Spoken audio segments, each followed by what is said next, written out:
Hot. Hey, yo. I'm always in a yeah. Leads us into the silent generation that goes from 1928 to 1945. By this time, up to this point, this country has experienced World War I, the Spanish flu in 1918, right after World War I, and the Great Depression that went on for 10 years, from 1929 to about 1939, and the effects of it carried on longer than that.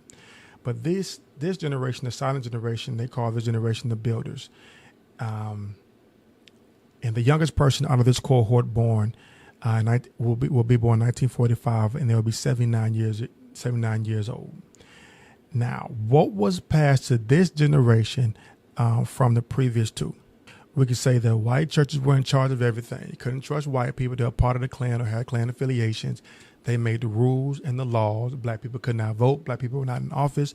And white people created what were considered social norms, etiquette, morality, everything in between. Black people had black jobs. White people had white jobs. And I hate to say it that way, but that's what it was at this time. If you grew up at this time, you understood that. You understand that. Black people had meager jobs, making literally half of what white people were making at this time. White churches reinforced norms, promoting family values, patriotism, and a sense of community. The roles they played in the previous two generations was almost identical in this cohort as well. The only thing that was really different right now, they had Billy Graham and he had prominent evangelical ministry, and crusades were popping up all over the country and all over the world for white people. Black people, we had revival intents. And the civil rights movement that was started, and the civil rights movement that has started in the greatest generation has now picked up pace even more in the silent generation because the black community was growing. The black church was becoming more useful and creating more opportunities for the youth. They served the same responsibilities as the previous generation, yet the groundwork for the future civil rights movement was uprising, starting with the black church. You got to keep in mind, at this point in time, the black church was synonymous with the black community. Even if you were in the entertainment field, you had some kind of affiliation with the black church. The black church denomination had created a subculture for the black community with our pastors, again, associate pastors, deacons, elders, church board council, the bishop for certain denominations, where the AME and the Kojic and church for the Kojic, and presiding bishops. And you had district superintendents, a presiding elder, a general assembly, and a conference. And these have been going on for years that promoted black community, black strength, and working on trying to build black wealth and opportunities for their youth. Now, who was born in this cohort that really shook some things up? Number one, we have to talk about MLK, who was born in this cohort, who was born in 1929. His dad was born in 1899 in the lost generation. So his father went through all the lost generation, the great generation, had a son, the silent generation. And another reason they called it the silent generation, because this generation, the kids grew up, they were to be seen and not heard. All right? Because I believe black people want to keep their kids safe. Because if the kids said the wrong thing to the wrong person, they were going to be dead and you wouldn't find out, possibly for days at a time. All right? So MLK was born in the silent generation. He grew up in the Jim Crow South and attended Morehouse, joined the Alphas Fraternity Incorporated in 1952 as a postgraduate student in Boston. And then in 1955, he led the Montgomery bus boycott. Pushing the civil rights movement to the front door of the White House. Then after the silent generation, who do we have? The baby boomers, where things really got cracking.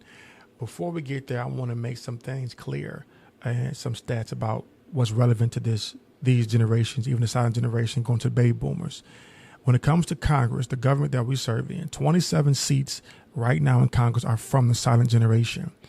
There are 230 boomers, 230 seats to the boomers, 144 seats are taken up by Gen Xers, and 31 seats by Millennials. And when it comes down to the Senate, 11 seats in the Senate are from the silent generation.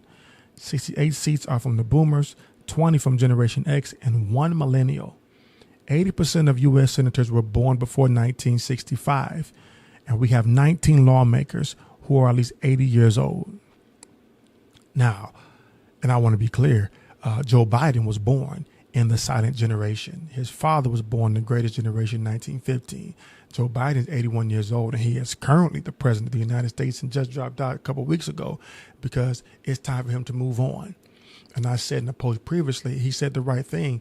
His experience is needed for what he has done, but to be able to get the stuff done for the generations that are here and coming up, you need someone who can relate to him a little bit more.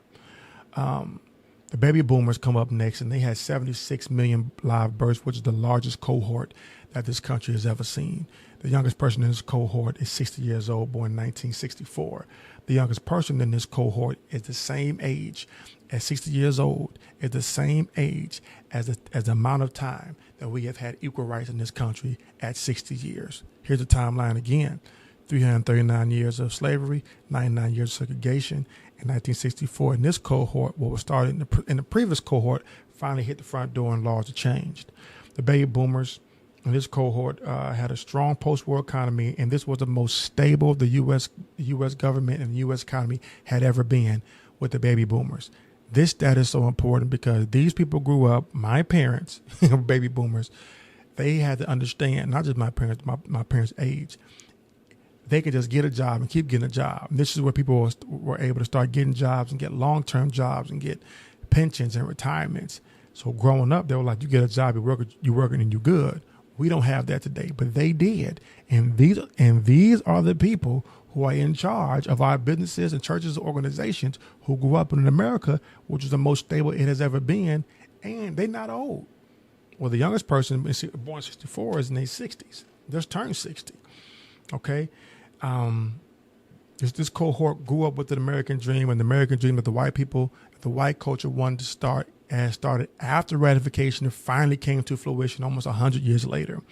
It was about 3 networks. So it was about 3 networks. So everybody saw the same things. They had the same vocabulary, same idea of what was good, healthy, and moral. Different shows for different cultures, but the idea of it was the same. Perspectives came out differently, but the main thing was we understood what life was. The TV was on and popping. Yet the main drive for this cohort now, because there were so many people, was their career, because now it was competitive. The black population at this time had grown from about 9% of the population to almost 12%. So they had to be heard, which made it easier for the news and the media to push civil rights with MLK. MLK was in his mid-30s pushing the civil rights movement. He was a young brother, very young brother. With the family. The white church at this time was now on the fence about civil rights and had more to say about how things should be equal. Things were starting to change, but the culture of 438 years that had already pressed in there was still dominant. The civil rights movement made increased awareness and education. The civil rights movement brought issues of racial inequality and justice to the forefront of national consciousness. White baby boomers were exposed to the struggles of African Americans through media coverage and protest speeches and significant events, such as the March on Washington and the Selma to Montgomery marches. That movie Selma was amazing.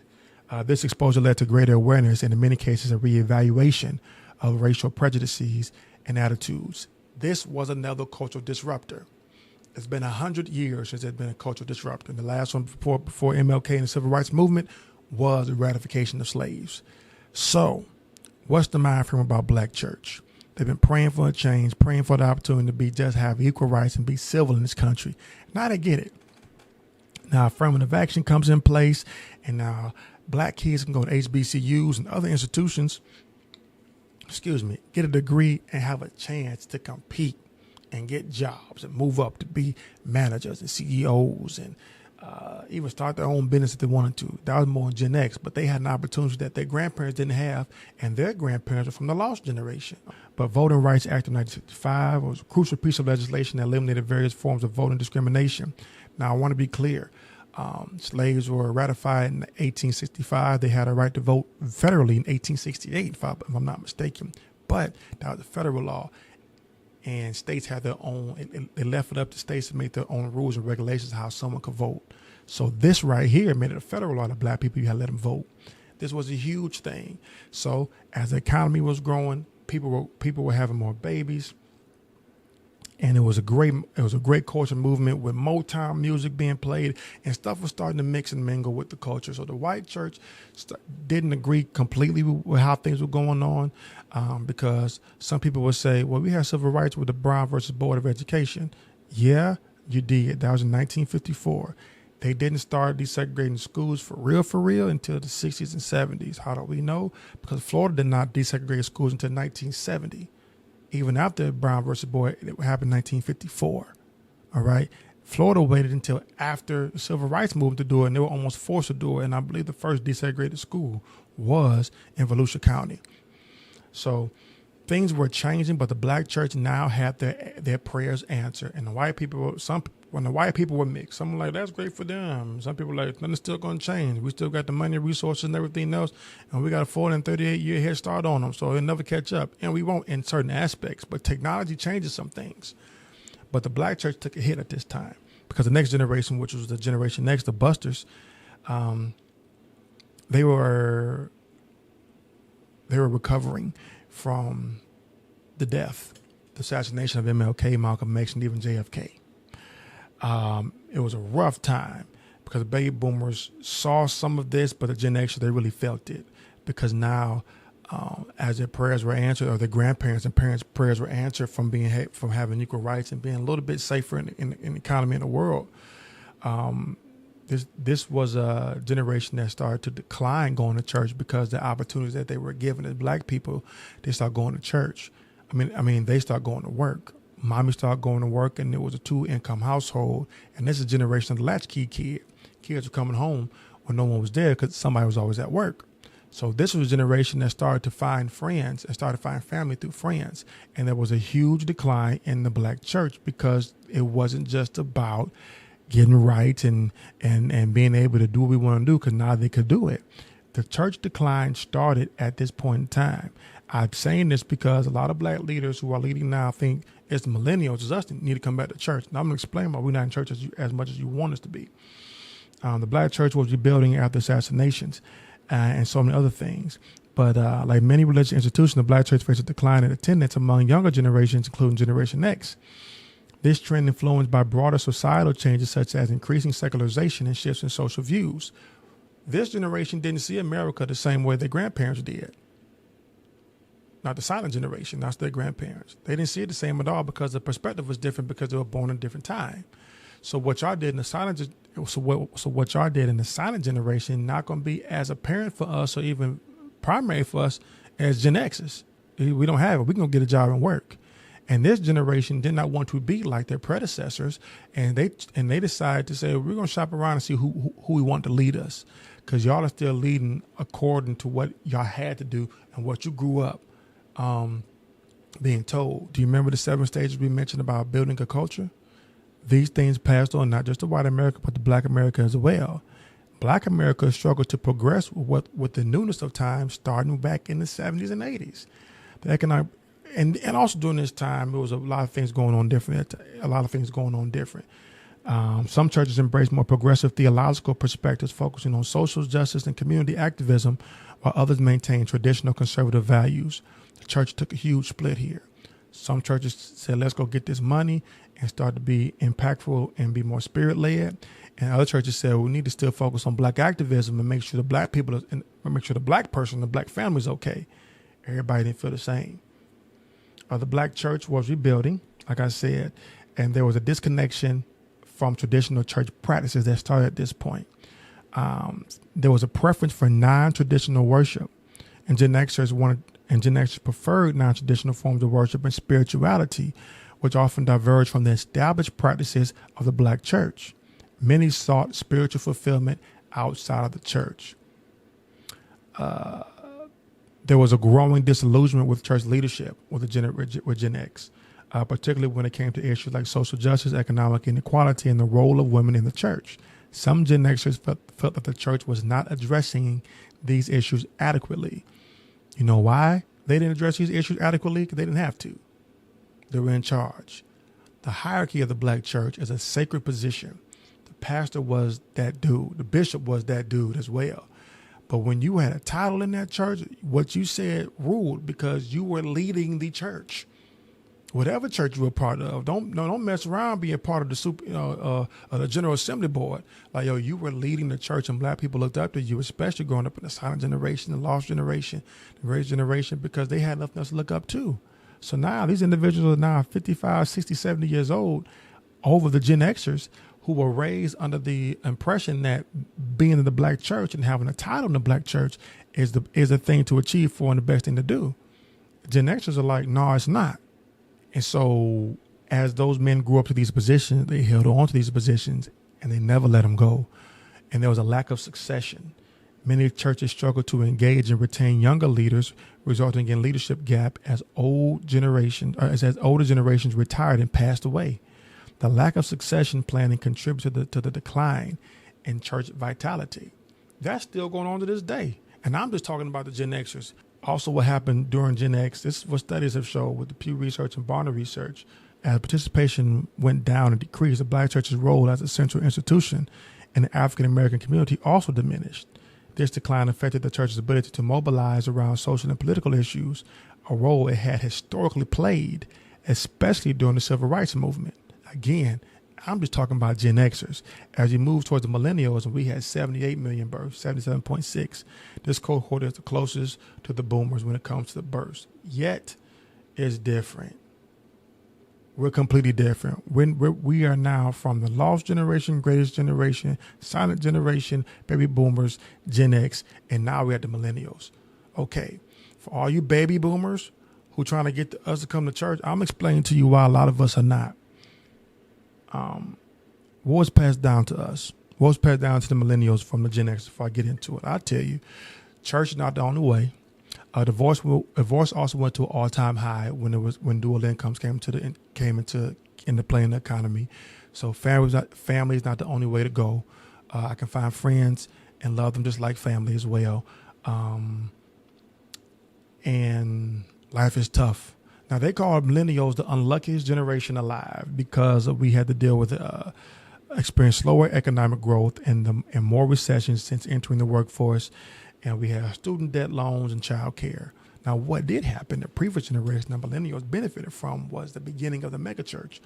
Gen Xers, they moved from the storefront and started getting loans and started getting land and building these huge churches. The megachurch took its physical peak with the millennials. I believe the black church had its highest moral peak with the baby boomers and silent generation, but its physical peak when it came down to getting business and getting money was definitely with the millennials.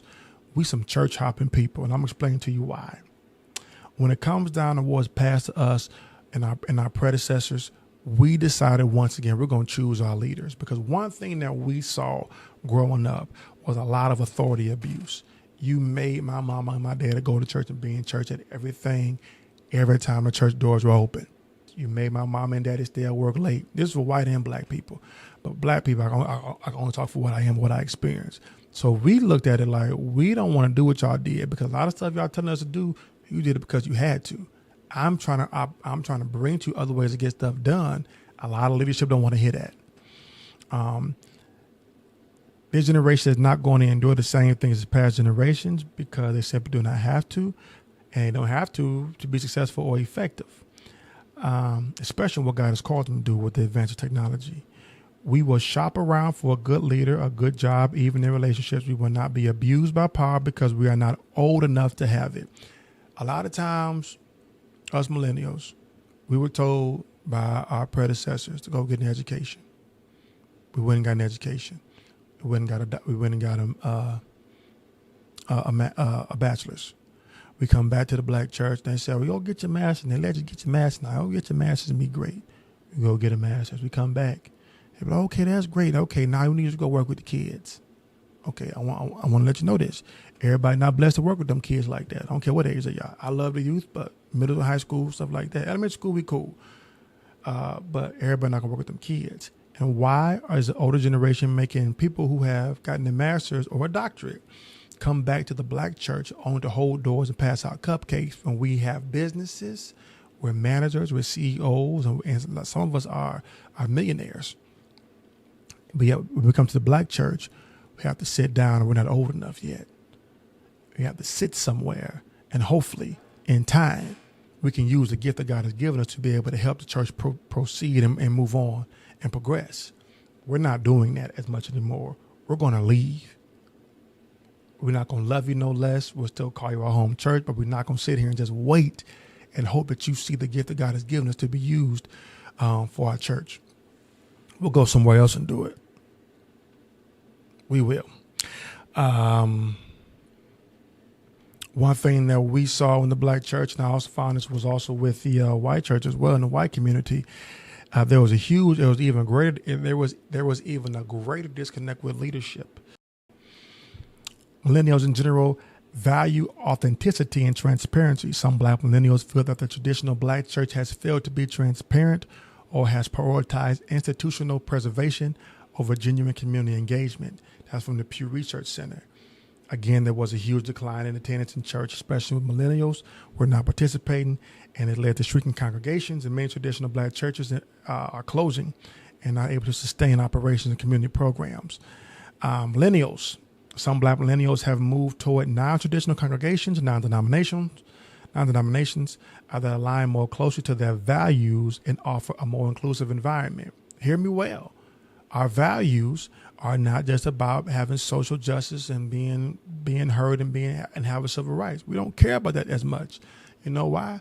Because we had some real strong grandparents who did great things and achieved a lot. And our grandparents raised strong parents who instilled in us to be strong, fear God, love people, and take care of yourself. And we're going to do that. And it has nothing to do with not wanting to be at church, but if everything in the black church puts us in a position to be belittled, then we're not going to do it. We're just not. I know it's tough to look at it like that, but the white church had the same kind of thing as well, because there are a lot of white millennials who do not agree completely in the institution that was passed down to them from their predecessors, and they're trying to get out of the way. I had one young lady told my wife when she was working, I won't say where she was working at, but it was a legit place. It was a city government. I just told it. But one young white lady said to my wife, you know, when all those older white people just die, things would be a whole lot better for everybody. That's harsh, but I understand what she was saying. They got to get out of the way with their old mindset so we can let in new mindsets, because generation coming up under us, because we were started the digital natives, but the Gen Zs under us, they are the real digital natives. I put together Gen Z and the Generation Alpha from 2013 to present. I call them Centennials, and so do a lot of people. They are with the most recent data with the Gen Z, the Centennials. 28% of Gen Z attends church on a regular basis, which is defined as attending at least once a month. 28% of the generation beneath me. That's less than 3 out of 10 go to church. That does not mean 3 out of 10 don't love the Lord or have any kind of higher being which they serve. I serve Jesus. I serve the kingdom of God. However, these individuals are extremely, extremely diverse because they have access to so much information. My daughter is extremely smart, knows how to use that phone, and she shares her shorts with us through text messages. And I have to consider, understand, and know that my daughter is going to see more attractive men on her phone than Cleopatra would have ever seen in her entire life, and she was a pharaoh. Do you hear me? My daughter at 10 years old has more access to more attractive men, more sexual content, more anything than Cleopatra could have ever had access to, and she was a pharaoh. The same with these young men. By the time these young boys, my oldest nephew is in the Navy, all the stuff he's seen already is more than Julius Caesar has ever seen. I'm saying all this to say these kids are different, and there was a huge shift starting with the baby boomers after we got civil rights. And in these 60 years of civil rights, post-civil rights, we have seen so much and have access to so much that we never had access to. And it's a shame to be able to take all the things we have access to and pinhole it in the mind frame of someone who had the peak of life at the civil rights movement. You may have been in your 20s when it happened and you're still leading now, which is perfectly fine, but how should you be leading? I commend what Biden did. Because if you go back and read the transcript of what Biden said when he stepped down, everything he said was legit and right. If you go back to what he was saying and how he was saying things, it was legit and right. He's not an idiot, but doesn't have the energy and the strength to do what he did before. And it's absolutely okay. All of this was to say how generations pass down many things. And I want to say this before we get out of here. If you want us to come and do a more in-depth, or you want to do a more in-depth study with this, I have the PDF here. It's about 34 pages long. I can email it to you. Let me know. I might just leave a link up here. Or if you want us to come and do a workshop, because in the workshops we get together and we sit down on how to work with your congregation or business to be able to figure out how to move along to stay with the new generation. Because this generation, especially Centennials, 1 in 10 are going to marry cross their culture. Because we're in a completely different time. And it's absolutely okay. When it comes down to Centennials, I want to leave you with this. The largest cohort, they are the largest cohort born in the U.S. with 80 million live births. 1 in 10 will marry across ethnic and within their gender. That's where we at, y'all. Okay? They want to work with their predecessors, the Gen Zers, because we're the grandparents of them, the Millennials are. Let's be clear.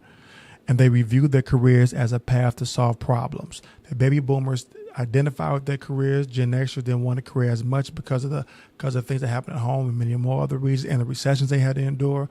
Millennials, we found our career to make money. The Gen Zers, they're more of a gig generation as they find gigs, trying to figuring out how to do things here and there, not work for anybody per se. This generation wants to work with their predecessors and solve problems. They are open-minded with their value system and they enjoy the ability to use technology. This cohort believes that there needs to be fairness and inclusion when it comes to race, ethnicity, and culture, which means what? Now, I put Centennials together from 1997 to now because they're kind of the same to a point for me. There are some differences. There are some major differences, but in all, because y'all both were born with the internet, you're not too much different, except when you get older, you realize it.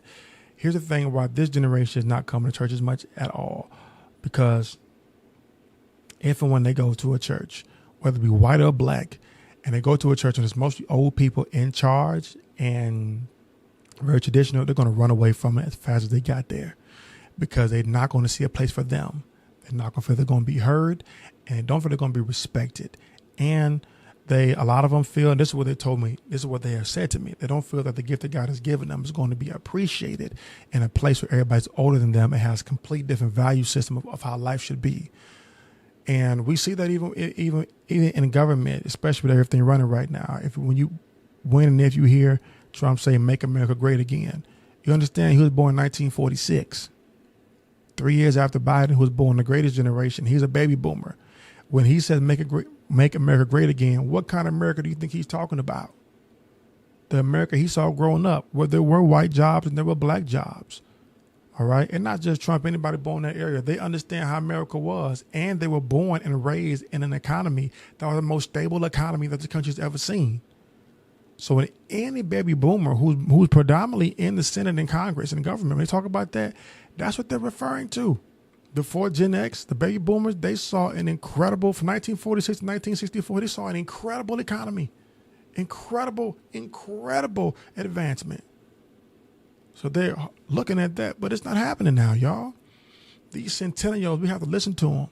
Listen to us Millennials. We're not the gatekeepers. We see things going on. We understand. See, we still from the age and group when we had to put the brown paper bag on our notebooks, and when you open it up, you can see who had it last. They had that little bag. We open a book up in the textbook, see who had it last. We open the textbook and see who had it last. Who had the best trapper keeper. We understand that. These kids ain't got that. They got iCloud. So if you come with a system that they're not even used to, even seeing or even are familiar with, not going to work. And it's definitely like that with the church. And as Gen Xers start moving towards more spirituality, so did the Millennials, my age. What we did? We started realizing that a lot of stuff we were taught was not kingdom at all. It was just church. So we run from it, especially once we have had an encounter with Jesus Christ, the Holy Spirit, and we've given our life to God. Not that we not the church, because like I said through all of this, church has been a great integral part for us, but it's not everything for us. The kingdom is. And we have to be honest about some of the stuff that the black church has done has not been kingdom. Some of the ways the black churches are still functioning and using these rules and regulations, it ain't kingdom. It's just church and your denomination. Yes, most of the denominations for black people have been around for hundreds of years and have done great work. But how are they transforming? How are they evolving and being effective for the future communities and our youth today? There's a way to do it and still hold on to tradition, because tradition is now history. And some of the ways that we were successful as black people and white people not going to work today. Not at all. You got to be honest about it. We have to find the kingdom and teach kingdom and work the kingdom of God. Because the Bible says, seek ye first the kingdom of God. That's why millennials not going to church, and we don't force our kids to go to church as much. And I know the older folks say, you bring them to church. Church ain't what it used to be, beloved. It ain't. And we see stuff all the time. It talks about what how bad church is. They got YouTube channels about it, Facebook channels about it, documentaries about it. And we saw a lot of abuse. I'm telling you, millennials, we saw a lot of abuse. The Gen Zers see a lot of abuse that has been, and the faces who were around when it happened are still in leadership. One of the most beautiful things about government is that you only get 4 years to rock in there in certain positions. You got to get out. For some of them, they're still in there. Again, we got 19 lawmakers who are 80 or older, which means they were born in the 40s, 1940s. God almighty, that's a long time ago. God bless them. Great life. God bless you. But should you really still be in a position to see how laws should be made for us today in our future? Because some things that worked then don't work today. That's my whole point. I'm using the black church as a reference and businesses, because some businesses are getting it right. Some people go too far, in my opinion, but they have that right to. For instance, I want you to look at this movie, A Little Mermaid, where they had a black Ariel. This movie was made for the Centennials. It was inclusive. It was inclusive with race, ethnicity, and culture. All them girls were different colors under the water. Ariel was a sister. And when you see them dancing, you see white, you see black, you see Indian, you see Asian, you see curly hair, long hair, 4C hair. You see it all. And this is what Disney and Pixar and movies have gone to. I want you to look at the commercials that you see now. These commercials are made for those individuals to understand that it's not just black and white as much as it used to be. And as you see with this, my speech switched from being just black and white to more inclusive with everybody, because that's how the world is seen now. And you see these commercials, you see you see black couples, a black man with a white lady with an Asian baby or a little Puerto Rican baby. You know what I mean? You see these things because they're realizing there are people everywhere, because technology allows all eyes to see it. Things are changing. And if businesses are still stuck on, I'm just going to do this for black people, just do this for white people, you're going to fail. You won't be, I wouldn't say you're going to fail, but you won't be as successful as you could be when you realize there's only one race, it's the human race. And because the culture that has been set in this country is a culture that has promoted division and has been very divisive with the laws, regulations, and rules and all that stuff we can go into when we come when you invite us and we see how we break down how it has played to our thinking. You have to realize we got to unlearn some stuff and relearn some things for real. For real. To move on and to prepare our youth, which is our future. So I hope you learned some. I hope you were excited about what you learned. If you got any questions, hit me up right here in the email. I got a lot more studies coming. You were talking about, I got a lot more things coming with Smith & Jones Bible College and Seminary class to start spring 2025. But I want to hear your thoughts about this study. If you're still here and you watched all of it, or if you watched a snippet of it with one of the shorts, I want to hear your thoughts about it, what you have to say about it, and how we can work together on what things I could have missed and what things that I didn't say that you thought of, or what has been said. So I thank you. I love the love of Christ. I'll see y'all next time. Don't forget to subscribe, and let's get this thing rocking and rolling. Peace.